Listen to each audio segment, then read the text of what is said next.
Before we jump into the episode today, I want to share something with you from my heart. First of all, thank you so much for listening to the podcast. I really can't tell you how much your support means to me.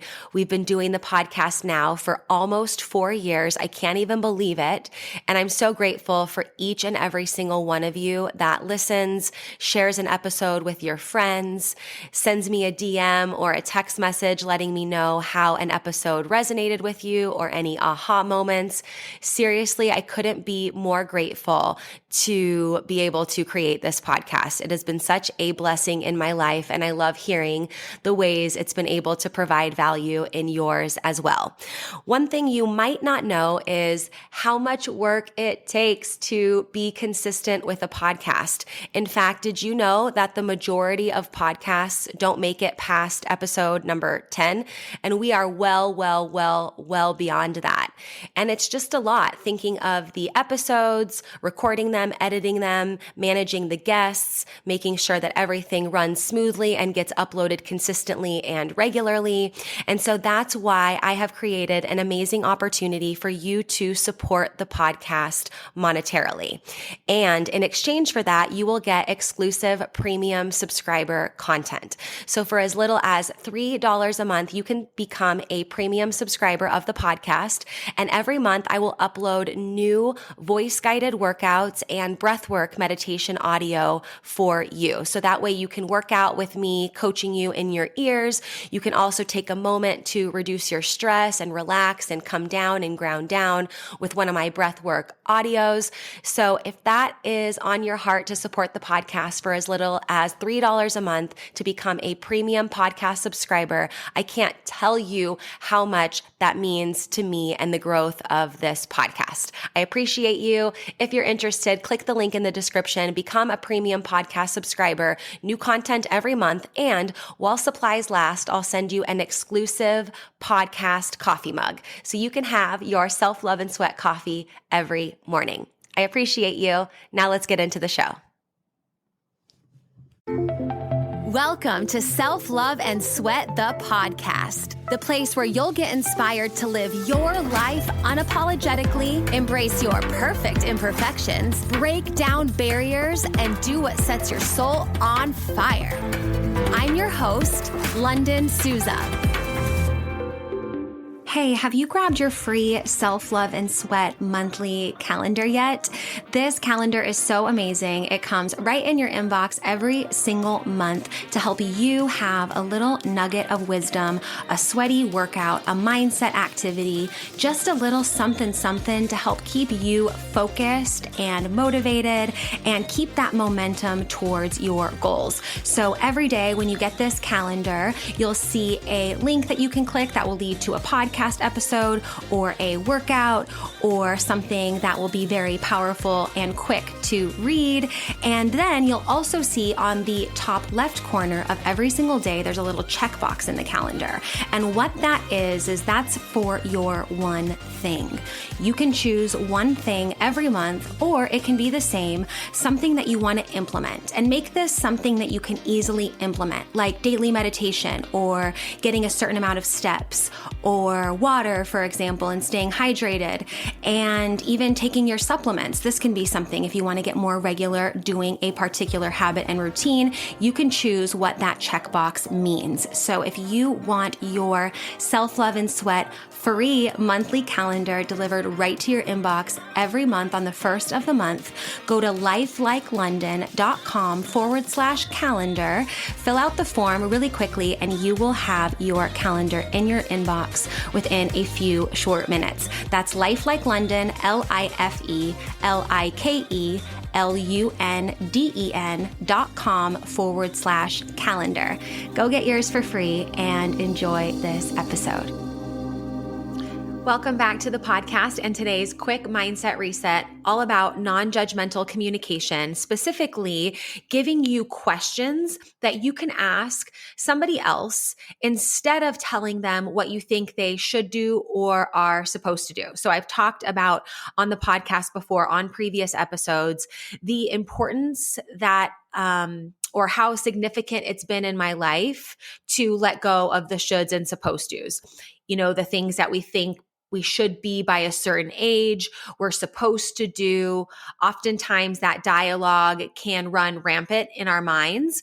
And we can also, when we're not conscious in our communication, just kind of share, oh, this is what you should do, or here's what I think you should do, or here's what you're supposed to do. And I just think that there's a better way to do it. So telling people what they should do or what they're supposed to do can come across as judgmental, and it might deter people from wanting to connect with and open up to you. So instead of the shoulds and supposed tos, try asking some of these questions to help the person navigate their own struggle and find the answer for themselves. As a coach, I can often say that some of the most profound sessions I've had with clients haven't come from me as a life coach and NLP practitioner, haven't come from me telling them what I think they should do or are supposed to do. It's just came, a lot of those profound sessions have come from me listening intently and asking really good questions. And so these questions that I've put together a list for you today. So if you want to, you can take out, the notes in your phone or take out a pen and paper to write these down. I think they're really powerful. And these questions I created to empower the individual to explore their own thoughts and their own feelings. That way we can encourage self-reflection and personal growth without imposing what we think they should or are supposed to do, right? So these questions, I think they're a great alternative to telling somebody what they should do or are supposed to do. So let's go through them here. So the first question is, I wonder what it would be like if you fill in the blank. I wonder what it would be like if you, just called that friend and told her how you felt, right? It's not like, I wonder what it would be like if you just stop, got out of your ego and just got off your high horse and just did what you needed to do, right? So fill in the blank with something that is empowering, right? I wonder what it would be like if you.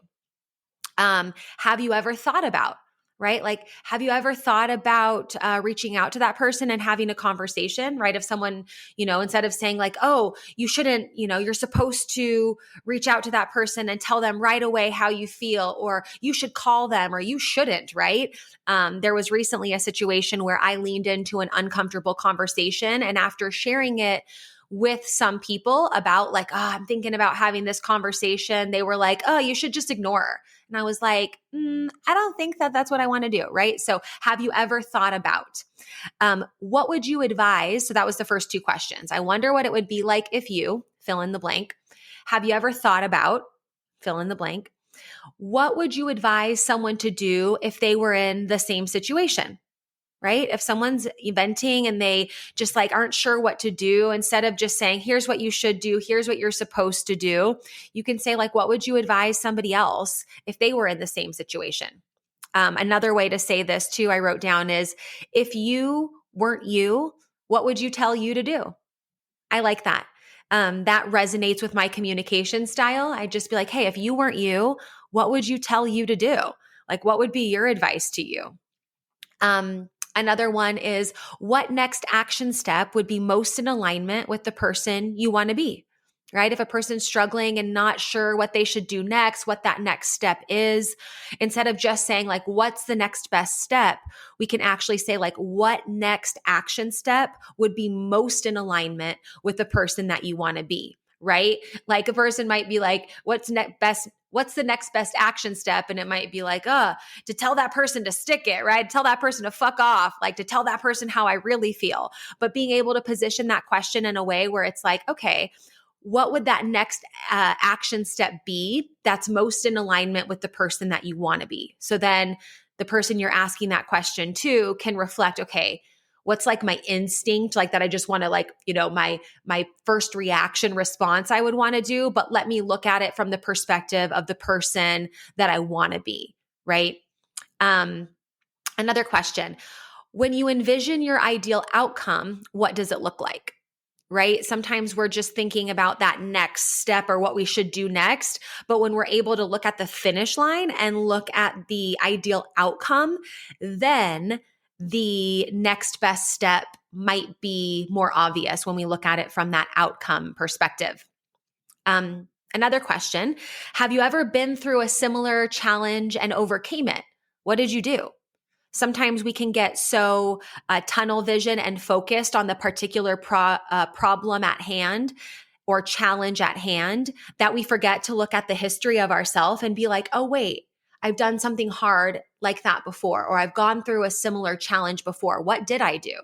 Oh yeah, I forgot. 10 years ago, something similar kind of happened and here's how I dealt with it. And maybe 10 years ago, when you ask that person the question, like maybe 10 years ago, they went through a similar situation, but they either responded or reacted in a way that they're not proud of. So potentially this question could give them an opportunity to be like, wait, do over, redo. I don't want to do it the same way I did before. Let me do it differently this time. So have you ever been through a similar challenge and overcame it? What did you do? What do you honestly think your next step is? That's a really great question. Honestly, I like that word. What do you honestly think your next best step is? Kind of goes with the other question about what's that next action step that's in alignment with who you want to be. But sometimes we can just be like, hey, if you're just asking yourself honestly, like, what do you think the next best step is? And you'll see the wheels turning of the person that you ask. Their eyes will probably move looking in different directions depending on, if they're like more visual, they'll probably be looking up. If they're more auditory, they'll probably be looking side to side. If they're more kinesthetic and in their feelings, they might be looking down for that answer, So allow people to process when you ask these questions too. What emotions are you experiencing right now? And how do you think they are influencing your decision? I like that question because it gets people to think about their current feelings and if they even need to make that decision right in this moment. Sometimes we can just, maybe be angry or frustrated or sad or in the moment and feeling our feelings. But when we, as the person communicating with the person that's going through the challenge or the struggle or whatever, when we ask them like, hey, what are you feeling right now? Instead of saying like, oh, it seems like you're really sad and frustrated at the moment. Maybe you shouldn't make a decision, right? There's the shouldn'ts, there's the imposing. It's just like, hey, what are you feeling right now? And do you think that's influencing the decision that you want to make right now? And then last but not least, can I tell you what I think I would do? Right? It's not like, do you want my advice? Do you want me to tell you what I would do? It's like, can I tell you, asking permission, what I think I would do, right? Because you're not them. You're not in that situation. Maybe you are. Maybe a friend is coming to you with, sharing a challenge or a struggle that that you've been through something similar or maybe very similar, right? So maybe you can say, yeah, you know me, I've been through that too. And here's what I did and here's what I learned, right? And depending on the rapport of the person you're having the conversation with, of course, there's a lot of moving parts to this, but these are just like some framework questions. But can I tell you what I think I would do? And if the person says yes, then permission granted, right? To like give that advice, give that input. If the person's like, no, I don't really know. I don't really want to know what you would do. I'm just like trying to vent and like get it out. Then it's like, okay, cool. And oftentimes asking those questions that I'll list them again, but asking those questions really like opens up the door of possibility and new ways of thinking, new pathways of thinking that the person that's going through that struggle, going through that challenge might not have thought of because they're just in that challenge mode, in that frustration mode or whatever they might be experiencing. It's like sometimes it's hard to like look up and like open up that tunnel vision like I was mentioning. And a lot of these questions can just help someone process on their own, but with you, right? Instead of needing to fix the problem or tell them. But can I tell you what I think I would do? And if the person says yes, you could be like, okay, I know I'm not you. I know I haven't experienced this.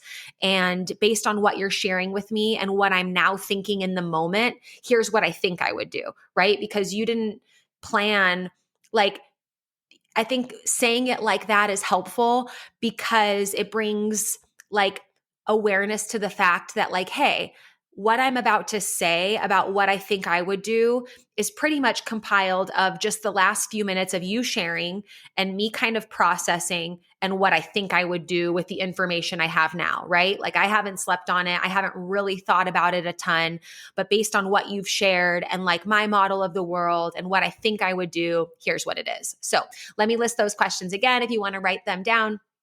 I wonder what it would be like if you, have you ever thought about what would you advise someone to do if they were in the same situation?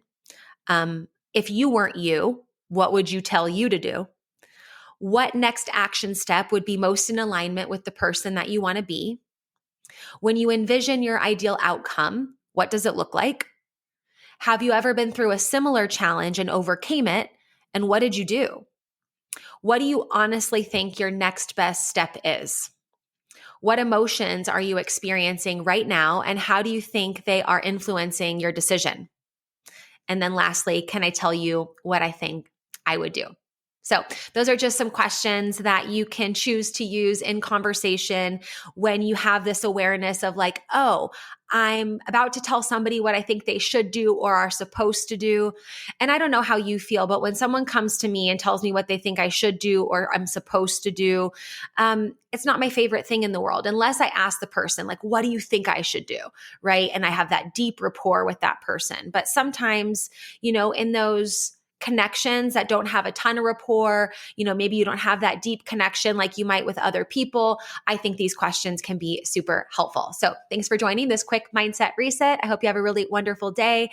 And yeah, just keep practicing, keep showing up to communication consciously and welcoming the do-over, doing your best. And we'll see you at the next episode. Hey, really quick, I want to interrupt the podcast for just a minute to tell you about one of my favorite supplements for hair, skin, nails, digestive, and gut health. And that is Snap Supplements Super Greens with Collagen. Now, if you're following me on social media, you've probably seen me post about this a bunch because honestly, this product tastes amazing and it's jam-packed with nutrients, like I said, to support healthy hair, skin, and nails. It helps support detoxification, a healthy immune system, and there's even probiotics in there for a healthy gut. It's non-GMO, no sugar added, soy-free, grass-fed collagen, and every scoop is going to give you 7 grams of protein. And this is why I love it, because it's not like a protein shake. It's just a scoop of powder. It tastes amazing. I put it in water, or if I want more hydration, I'll put it in coconut water and mix it up. And it's like having a nice, refreshing beverage that's packed with a bunch of super greens and protein. So what I'm super excited about is that for listening to the podcast, you'll get this discount here, nowhere else, but for listening to the podcast. You can save 25% off on all your Snap supplement purchases, including the Super Greens with Collagen. And you do that by using code LUNDEN25 at checkout. That's LUNDEN 25. LUNDEN 25 to get 25% off at checkout. You can shop on snapsupplements.com or you can shop on my website, lifelikelondon.com/supplements. And you'll see there's already an additional 10% taken off. But you, because you're a podcast listener, you're going to get 25% off when you use the code LUNDEN25 at checkout. LUNDEN 25 at checkout to get your Snap Supplements, Super Greens, and Collagen, and all your Snap supplements for 25% off. Now, let's get back to the show.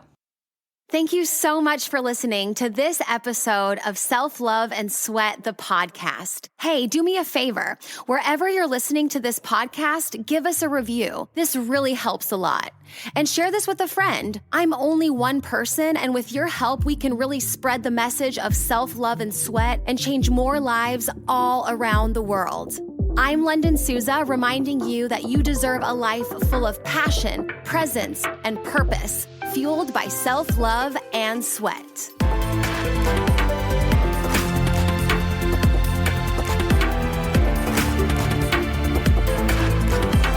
This podcast is a Hit Spot Austria production.